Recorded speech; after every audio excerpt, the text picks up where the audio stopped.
علامہ علوسی اور سید محمود بغدادی تفسیر کرتے ہیں اس آیت کی کہ اللہ تعالیٰ نے یسمعون کیوں نازل فرمایا،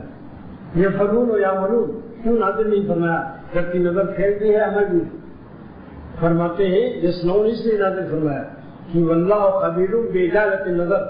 نظر بعض لوگوں کی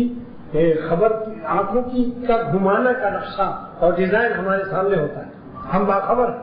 کہ تم کس طرح سے نظر گھما گھما کر کبھی گوشے چشم سے دیکھتے ہو، کبھی آدھی آنکھ دباتے ہو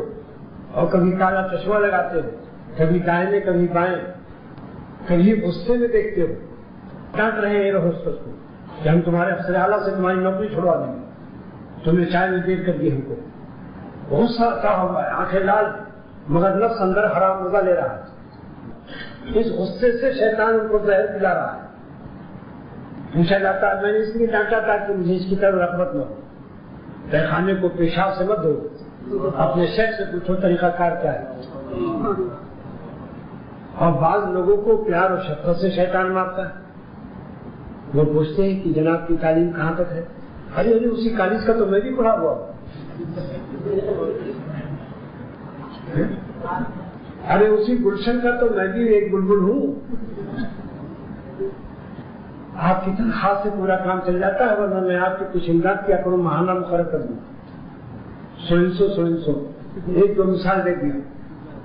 یہ شیطان کبھی پیار سے مارتا ہے، محبت سے مارتا ہے، رحمت سے مارتا ہے، اس کے اوپر رحم آ جاتا ہے، حسینوں پر بہت رحم آتا ہے بعض لوگ، اور بعضوں کو غصے سے مارتا ہے،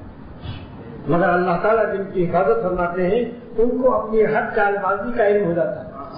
ان کا قلب اتنا حساس ترازو ہوتا ہے جیسے بیلرز کا، کہ سانس بھی روکتے ہیں تب سونا توڑتے ہیں، سانس سے بھی ترازو ہل جاتا ہے۔ تو بعضوں کو اللہ تعالیٰ نے اتنا حساس ترازو دیا ہے کہ اگر ایک ذرہ نمک حرام